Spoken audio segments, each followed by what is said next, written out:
Olá, amigos, bem-vindos a mais esta videoaula do nosso curso sobre a sabedoria de Buda e do Oriente. Essa é a nossa terceira aula que vai versar sobre um conceito muito importante, sobre uma noção muito importante, a saber, a noção de Viveka. Então esse é o título da nossa aula de hoje, Desenvolvendo Viveka. Ok, gente?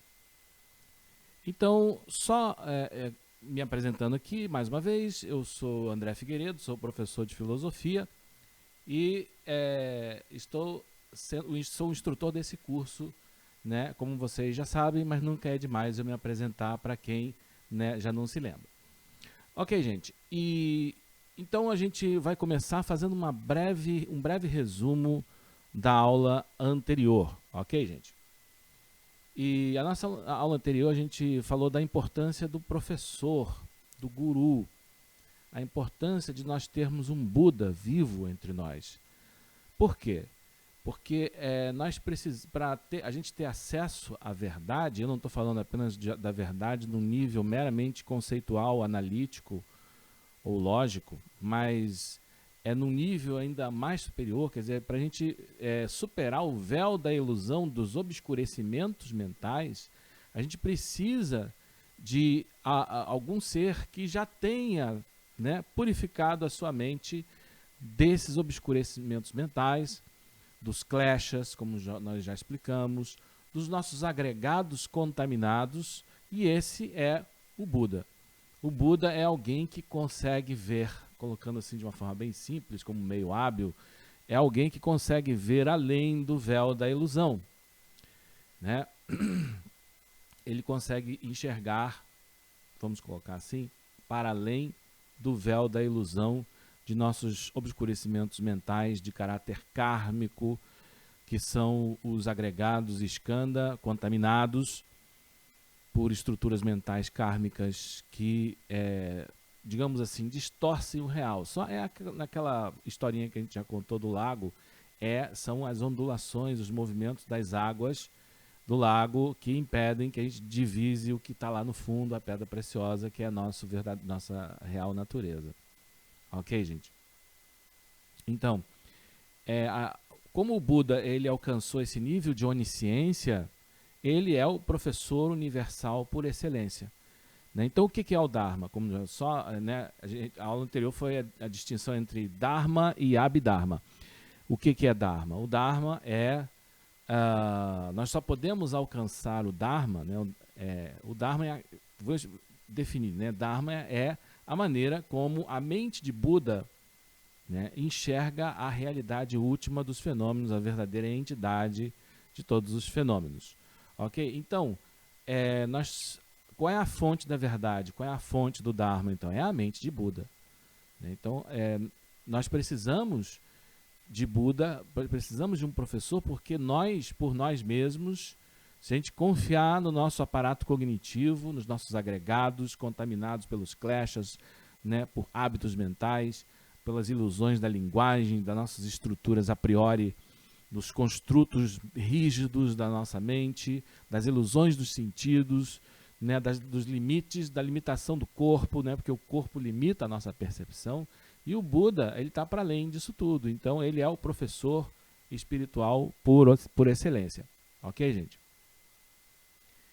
Então, mas assim, falando dessa maneira, alguém pode chegar aí e me perguntar, mas professor André, como eu vou reconhecer um Buda? Na medida em que qualquer um pode se autoproclamar um mestre, qualquer um pode se autoproclamar um Buda, não é isso? E o próprio Cristo falou, né, que nos últimos tempos se levantariam falsos mestres, ok? Então, como é que eu vou reconhecer o mestre? Como é que eu vou reconhecer o guru? Né? Então, aí a gente entra, né, no tema da nossa aula de hoje, né, que é necessário que a gente desenvolva viveka, ou um discernimento muito agudo, entendeu? Interior, espiritual. Né? Porque uma das diferenças entre o pensamento oriental e o pensamento ocidental é que o pensamento ocidental é sensualista, ou seja, ele se prende aos sentidos, aquilo que nós podemos ver, aquilo que nós podemos perceber pelos nossos 5 sentidos, visão, audição, tato, olfato e paladar. Né? Então, o pensamento ocidental, a filosofia ocidental, ela é sensualista, ao passo que, né, a sabedoria de Buda e o pensamento oriental é espiritualista, é espiritual e não sensual.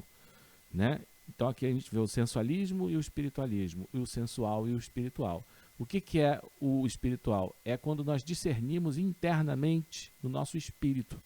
Enquanto que a filosofia ocidental é sensual, se prende às percepções dos sentidos, ao mundo sensível, né? O pensamento oriental é espiritual, ou seja, ele investiga é uma investigação do nosso mundo interior, é um autoconhecimento, é o conhece-te a ti mesmo, que estava lá escrito no oráculo de Delfos. Né? É por isso que a filosofia oriental ela se volta para o autoconhecimento. Né? Por isso que ela é espiritual. Então, a forma da gente reconhecer o mestre não é por aspectos externos, né, como a gente vai ver, por coisas externas, pela sua cultura, pela maneira como ele se veste, pela maneira como ele fala, se ele fala bem, se ele fala bonito, se ele se ele tem poderes paranormais. Essas coisas todas são externas. Ok, gente?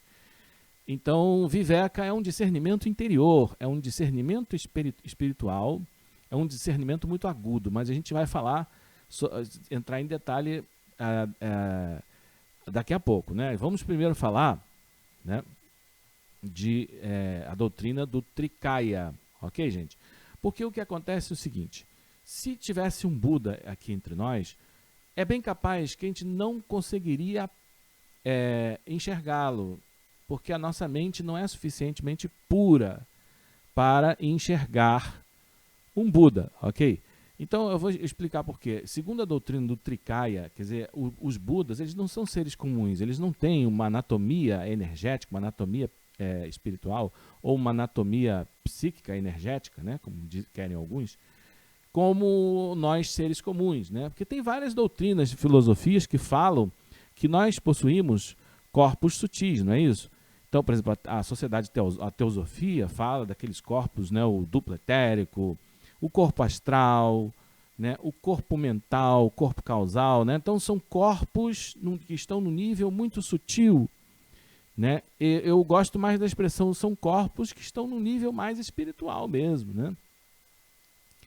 E apesar que o budismo não usa essa expressão espiritual, isso é uma construção que eu estou fazendo, é um meio hábil aqui de eu tentar montar o meu discurso, ok, gente? Então aqui, o Buda, então, ele não tem uma anatomia, ele desenvolveu corpos sutis que são diferentes de um ser comum, um ser vulgar, né? Então, o Buda ele tem basicamente 3 corpos, um corpo denso, que é o Nirmanakaya, o corpo emanação, um corpo sutil, que é o corpo fruição, ou corpo fruição, né? O Sambhogakaya, né? E ele tem um corpo mais sutil ainda, um corpo muito sutil. Então é um corpo denso, um corpo sutil e um corpo muito sutil, que é o Dharmakaya, ou corpo verdade. Ok, gente? O Nirmanakaya, ele pode ser enxergado, ele pode ser visto, né? Por uma pessoa que tem um coração muito puro. O corpo emanação é o corpo denso, né? É o corpo mais denso, né? Uma pessoa que não tem um coração puro provavelmente veria só um ser humano comum, ou não veria nada, como a gente vai ver mais adiante, veria talvez até um animal, ou alguma coisa diferente, né? Não veria o Buda, né? Veria só no máximo uma pessoa comum, né, gente? Então, veja bem, o Nirmanakaya, o corpo emanação, o corpo denso de um Buda, ele pode ser visto por uma pessoa de coração puro. Todavia, o Sambhogakaya, que é o corpo sutil, ele é mais sutil que o Nirmanakaya, ele só poderia ser visto por um Bodhisattva que avançou até o 10º bhumi, o 10º grau, né, de seu desdobramento espiritual, de seu desdobramento psíquico. E também ele poderia ser visto por um deus, pelos deuses da esfera sem forma, porque o samsara ele é dividido em 6 reinos, né? O reino dos infernos, né? O reino dos fantasmas famintos, o reino humano, o reino dos semideuses e o reino dos deuses. Então, o reino assim mais desenvolvido dos deuses, da terra sem forma, a esfera sem forma, eles conseguiriam também ver o Sambhogakaya de um Buda. Agora, o Dharmakaya, que é o corpo verdade, o corpo muito sutil, né, ele só poderia ser visto por outro Buda, tá, gente? Então, se a gente parece meio desanimador, mas não é tanto assim. A gente não precisa ir tão longe. Note que só de você ter um coração puro já te facultaria poder enxergar o Nirmanakaya de um Buda. Então você já não veria um corpo comum. Você não veria um homem comum, né? A maioria das pessoas veria só uma pessoa comum, né? Então o que acontece? Costuma-se dizer por aí que quando o discípulo está pronto, o mestre aparece, ok? Quando o discípulo está pronto, o mestre aparece. Mas o que é o discípulo estar pronto? Ele está pronto quando ele desenvolve viveka. Viveka, como eu estava falando, é um discernimento muito agudo, uma capacidade de você discernir entre a verdade e a falsidade, entre o verdadeiro Dharma e o falso Dharma, entre Dharma e Adharma, né? É a capacidade de você reconhecer a verdade, né? E também, Viveka é um discernimento interior, espiritual, que te faculta reconhecer o verdadeiro mestre. Ok, gente? Então, quando o discípulo não está pronto, o mestre não aparece. O que pode aparecer, inclusive, é o contrário, são falsos mestres, né? Então, enquanto a pessoa não desenvolveu Viveka, discernimento, ela não vai estar apta para reconhecer o mestre. Então, a importância da gente desenvolver Viveka, eu aprendi com o meu guru Mahasambodhi Dharmasanga Guru, né? Que ele fala exatamente sobre Viveka, e ele diz que a nossa missão como seres humanos aqui na Terra é desenvolver Viveka, ou esse discernimento interior, esse discernimento espiritual, né? É saber reconhecer o Guru. Antes disso, nós nem somos seres humanos, nós ainda estamos transmigrando no nível animal, ou seja, a nossa consciência está, digamos assim, se movendo no nível animal, ainda não é o homem, né? Enquanto que Aristóteles define o homem como animal racional, né? Os mestres vão dizer o homem é um animal que tem viveka, né? Então, e é só dessa forma que nós tornamos a nossa vida humana verdadeiramente significativa, a nossa existência humana, né? Que privilégio que nós estamos tendo em termos encarnado na forma humana, né? E nós podemos desperdiçar a nossa forma humana quando a gente não busca Viveka, quando a gente não busca discernimento, quando a gente não busca o verdadeiro Dharma e não busca a liberação, moksha, mukti moksha, né? Desse ciclo de samsara, desse ciclo de ilusão em que nós estamos presos, né? Para a gente alcançar, né, a liberação de todos os nossos problemas, né?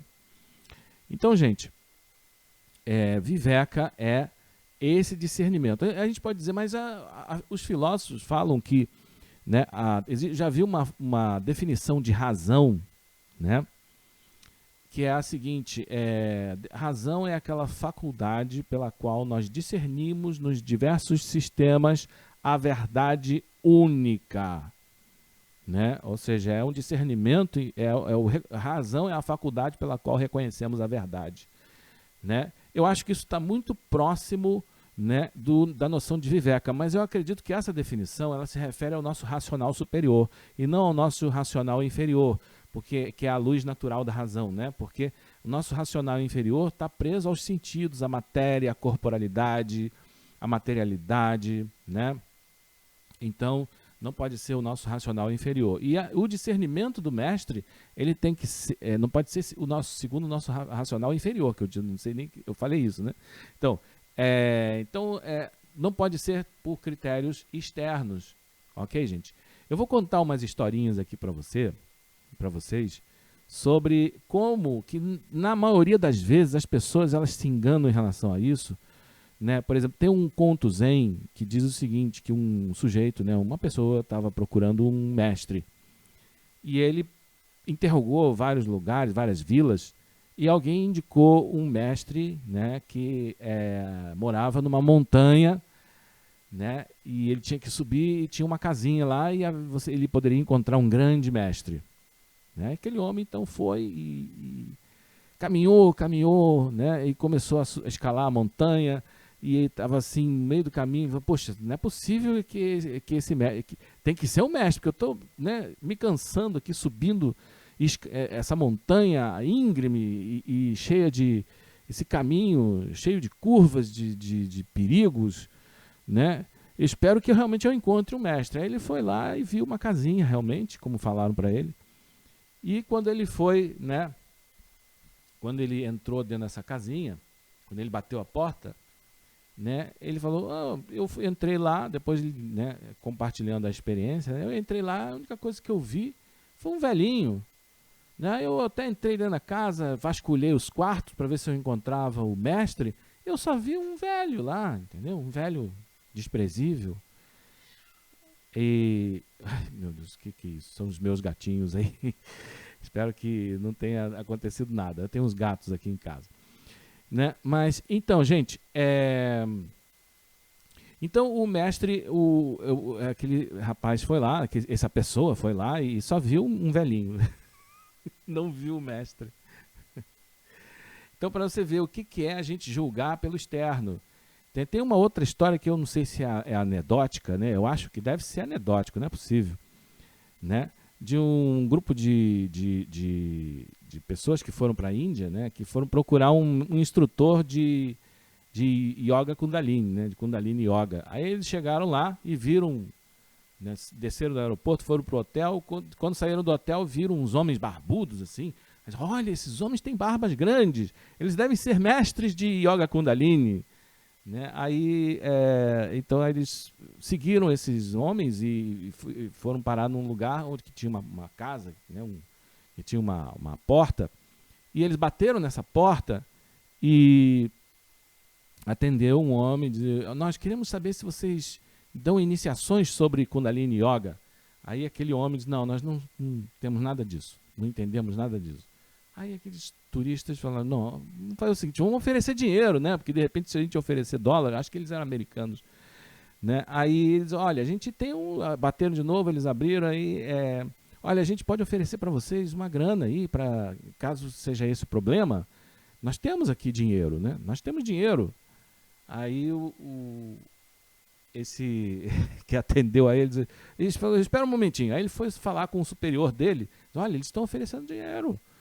Mas a gente não sabe nada disso, de Kundalini Yoga, né? A gente está precisando de grana, então a gente dá um jeito de aprender esse negócio aí, fala para eles voltarem depois, para a gente dar tempo da gente estudar. Aí eles foram, depois eles pegaram revista de esoterismo, aquelas coisas, isso aqui é Kundalini Yoga, vamos ensinar isso para eles. Eles foram lá, deram dinheiro e eles ensinaram aqui o que eles aprenderam nas revistas, lá nas bancas, que eles compraram nas bancas. Então, gente, assim, a gente, quer dizer, tem barba grande, então são mestres, né? Eu estou vendo como é que é você julgar pelo externo, né? Isso é um exemplo exato, né? Do que é um discípulo não estar pronto, né?